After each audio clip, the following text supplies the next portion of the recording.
ಕರ್ನಾಟಕ ಸರ್ಕಾರ ಹಿಂದೂ ಧಾರ್ಮಿಕ ಸಂಸ್ಥೆಗಳು ಮತ್ತು ಧರ್ಮದಾಯ ದತ್ತಿ ಇಲಾಖೆ ಹಾಗೂ ಶ್ರೀ ಆದಿನಾಥೇಶ್ವರ ದೇವಸ್ಥಾನ ಆದ್ಯಪಾಡಿ ಜೀರ್ಣೋದ್ಧಾರ ಸಮಿತಿ ಇದರ ಸಹಯೋಗದೊಂದಿಗೆ ಶ್ರೀ ಆದಿನಾಥೇಶ್ವರ ದೇವಸ್ಥಾನದ ವೆಬ್ಸೈಟ್ ಅನಾವರಣ ಕಾರ್ಯಕ್ರಮವು ಗುರುವಾರ ಬೆಳಗ್ಗೆ ಶ್ರೀ ಕ್ಷೇತ್ರದ ಸಭಾಭವನದಲ್ಲಿ ಜರುಗಿತು.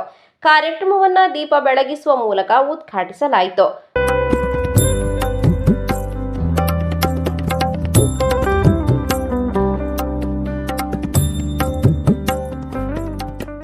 ದೇವಳದ ಪ್ರಧಾನ ಅರ್ಚಕ ಸದಾಶಿವ ಭಟ್ ಮಾತನಾಡಿ, ಆದಿನಾಥೇಶ್ವರ ಕ್ಷೇತ್ರದಲ್ಲಿ ಬ್ರಹ್ಮಕಲಶೋತ್ಸವದ ಹಿನ್ನೆಲೆಯಲ್ಲಿ ಜೀರ್ಣೋದ್ಧಾರದ ಕಾರ್ಯಗಳು ಭರದಿಂದ ನಡೆಯುತ್ತಿದ್ದು, ಎಲ್ಲವೂ ಭಗವದ್ ಭಕ್ತರ ಸಹಕಾರದಿಂದ ಸಾಂಗವಾಗಿ ನೆರವೇರಲಿ ಎಂದು ಹೇಳಿದರು. ಸಮಗ್ರವಾದ ಜೀರ್ಣೋದ್ಧಾರವನ್ನು ಬಂದ ದೇವರ ಪ್ರಾರ್ಥನೆಗಳನ್ನು ಶುರುವಂತೇಳಿ ಆಶ್ಚರ್ಯದಾನ ಬಂಡ ಶುರುಮತ್ತಿನ ವೇಳೆಗಳು ಕೆಲಸ ಮಾತ್ರ ಭಾರಿ ಶೀಘ್ರ ಒಂದು ಹೋಗುವುದು.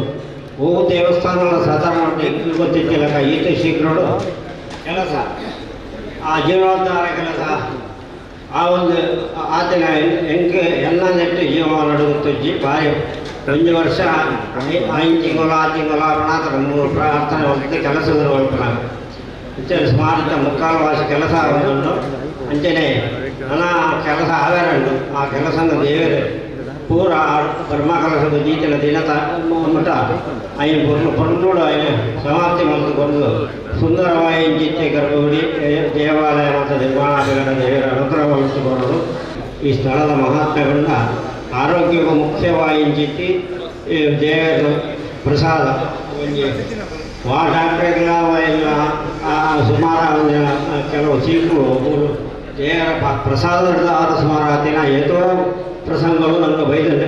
ಬಳಿಕ ಮಾತನಾಡಿದ ಮಂಗಳೂರು ಉತ್ತರ ಕ್ಷೇತ್ರದ ಶಾಸಕರಾದ ಡಾಕ್ಟರ್ ಭರತ್ ಶೆಟ್ಟಿ ವೈ ಅವರು, ದೇವಸ್ಥಾನದ ಜೀರ್ಣೋದ್ಧಾರ ಸಂದರ್ಭದಲ್ಲಿ ಅಧಿಕೃತ ವೆಬ್ಸೈಟ್ ಇಂದು ಲೋಕಾರ್ಪಣೆಗೊಂಡಿದೆ.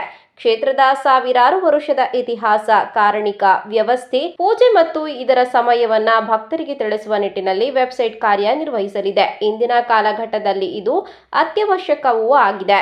ಶ್ರೀ ಕ್ಷೇತ್ರದ ಬಗ್ಗೆ ಹೆಚ್ಚಿನ ಪ್ರಚಾರ ನೀಡುವಲ್ಲಿ ಮಾಧ್ಯಮಗಳ ಪಾತ್ರ ಹೆಚ್ಚಿನದ್ದು.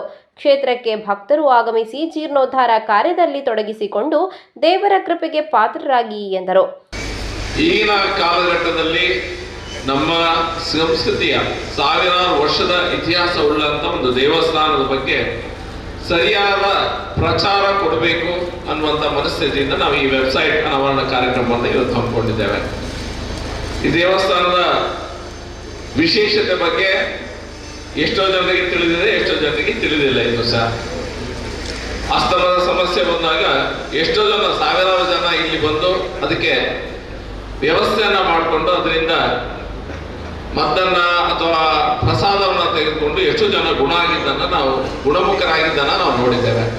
ವರ್ಷ ಇಲ್ಲಿ ಬಂದಾಗ 12 ದಿನಗಳ ಒಂದು ಪ್ರಸಾದವನ್ನು ತೆಗೆದುಕೊಂಡು ಅದರಿಂದ ಹೇಗೆ ಎಷ್ಟು ಜನ ಗುಣಮುಖರಾಗಿದ್ದಾರೆ, ಈ ಎಲ್ಲ ವಿಷಯಗಳ ಬಗ್ಗೆ ನಾವು ನಮ್ಮ ಇಡೀ ಸಮಾಜಕ್ಕೆ ಈ ಶ್ರದ್ಧಾ ಕೇಂದ್ರವನ್ನ ಸಮಾಜಕ್ಕೆ ಲೋಕಾರ್ಪಣೆ ಮಾಡಿ ಬ್ರಹ್ಮಕಲಶೋತ್ಸವ ಮತ್ತು ಜೀರ್ಣೋದ್ಧಾರ ಮತ್ತು ಜಾತ್ರೋತ್ಸವ ಎಲ್ಲದೂ ಇದೆ.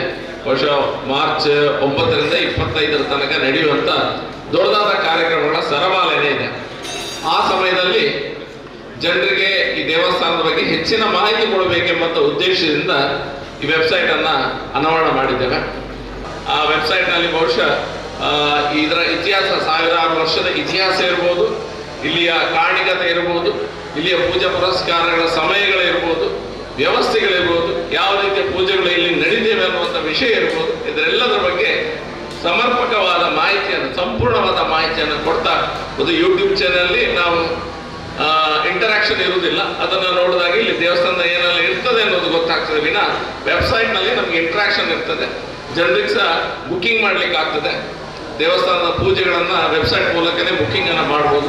ಪ್ರಸಾದವನ್ನು ಸಹ ಇಲ್ಲಿ ಪೂಜೆ ಮಾಡಿಸಿ ಮನೆಗೆ ತರಿಸಿಕೊಳ್ಳುವಂತ ಪೋಸ್ಟಲ್ ವ್ಯವಸ್ಥೆ ಮೂಲಕ ತರಿಸಿಕೊಳ್ಳುವಂತ ವ್ಯವಸ್ಥೆ ಸಹ ಈ ದೇವಸ್ಥಾನದಲ್ಲಿ ಇದೆ. ಹಾಗಾಗಿ ಇವತ್ತು ಬ್ರಹ್ಮಕಲಶೋತ್ಸವದ ಮೊದಲನೇದಾಗಿ ಇದನ್ನ ಮಾಡ್ತಾ ಇದ್ದೇವೆ. ಮಾರ್ಚ್ ನಲ್ಲಿ ನಡೆಯುವಂತ ಕಾರ್ಯಕ್ರಮಗಳ ಬಗ್ಗೆ ಸಂಪೂರ್ಣವಾದ ಮಾಹಿತಿ ಸಹ ಈ ಒಂದು ವೆಬ್ಸೈಟ್ ನಲ್ಲಿ ಸಿಗ್ತದೆ. ವೇದಿಕೆಯಲ್ಲಿ ರಮೇಶ್ ಉಡುಪ, ಪವಿತ್ರ ಪಾಣಿ, ವ್ಯವಸ್ಥಾಪನಾ ಸಮಿತಿ ಅಧ್ಯಕ್ಷ ಏತಮೊಗರು ದೊಡ್ಡಮನೆ ಹರೀಶ್ ಶೆಟ್ಟಿ, ನವೀನ್ ಶೆಟ್ಟಿ ಯಡ್ಮಾರ್, ಸತೀಶ್ ಆಳ್ವ ಬೈಲು ಮೂಡುಕರೆ, ಲೀಲಾಕ್ಷ ಕರ್ಕೇರ, ಜೀರ್ಣೋದ್ಧಾರ ಮತ್ತು ಬ್ರಹ್ಮ ಕಲಶೋತ್ಸವ ಸಮಿತಿ ಅಧ್ಯಕ್ಷ ಸುಜಿತ್ ಆಳ್ವ ಏತಮಗುರುಗುತ್ತು, ಬೈಲು ಬೀಡು ಅಶ್ವಿನ್ ಬಳ್ಳಾಲ್, ಭುಜಂಗ ಕುಲಾಲ್ ಆದ್ಯಪಾಡಿ, ಶ್ರೀಧರ್ ಆಳ್ವ ಕಂದಾವರ ಬಾಡಿಕೆ, ರಮಾನಾಥ್ ಅತ್ತಾರ್, ರಾಜೀವ್ ಆಳ್ವ ಆದ್ಯಪಾಡಿ ಗುತ್ತು, ಶೆಡ್ಡೆ ಮಂಜುನಾಥ ಭಂಡಾರಿ ಮತ್ತಿತರರು ಉಪಸ್ಥಿತರಿದ್ದರು.